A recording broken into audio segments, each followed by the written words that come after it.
शंकर भगवान ने माँ की बहुत प्रशंसा की और बोले, देवी आपकी सब बात पार्वती जी मुझे अच्छी लगी, लेकिन एक बात अच्छी नहीं लगी। आपने कहा कि राम जी कोई और है। आप जानती हैं ऐसा कौन कहता है? कहीं सुनहि अस अधम नर ग्रसे जे मोह पिशाच, पाखंडी हरिपद विमुख जे जानहि झूठ न साच। जो पाखंडी है, जो धर्म अधर्म नहीं जानता, जिसे सत्य असत्य का ज्ञान नहीं है, जो भगवान के श्री चरणों से विमुख है, देवी वो कहेगा कि राम जी कोई और है। आपने कहा ये अच्छी बात नहीं। जीवन में सबकी बात पर ध्यान भी नहीं देना चाहिए। शंकर भगवान कहते हैं कि जीवन में किनकी बातों पर ध्यान नहीं देना चाहिए। बातुल के कई अर्थ है। जिसको बात की बीमारी हो जाए अथवा जिसको बोलने की बीमारी हो जाए। बोलने की बीमारी समझते हैं ना, वो बिना बोले रह ही नहीं सकता है। दूसरा भूत जिसको पकड़ा हो। और तीसरा है मतवारे समझ रहे हैं ना, लेने के बाद जो टुन्न हो गया है।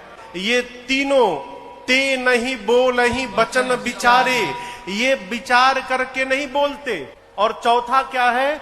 जिन कृत महामोह मद पाना, जिसने महामोह रूपी मदिरा पी रखी है। अर्थात जो ये कहता है कि सब हम ही कर रहे हैं, वो केवल बताते हैं महाराज पूरा आयोजन हम, महाराज पूरा आयोजन पंडाल मैंने बनाया है, रात भर जग के जन्मजात भगत हूं महाराज मैं, दुनिया का कोई ऐसा तीर्थ नहीं जो मैंने नहीं किया। ये क्या है? ये बताना। जिन्होंने महामोह रूपी मदिरा पान कर रखी है, महामोह मद पाना, तिनकर कहा करिए नहीं।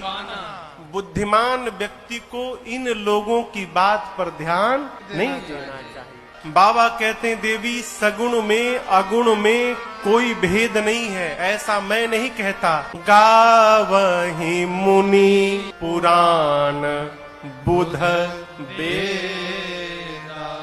मुनि कहते हैं, पुराण कहते हैं, बुद्धिमान कहते हैं और वेद भगवान कहते हैं। ये प्रसंग कहता है बुद्धिमान व्यक्ति को कभी भी ये नहीं कहना चाहिए कि मैं बोल रहा हूँ। शंकर जी से विद्वान कौन है हो? लेकिन बाबा कहते हैं मैं नहीं कह रहा हूँ। मुनि लोग कहते हैं, पुराण वेद कहते हैं। क्यों?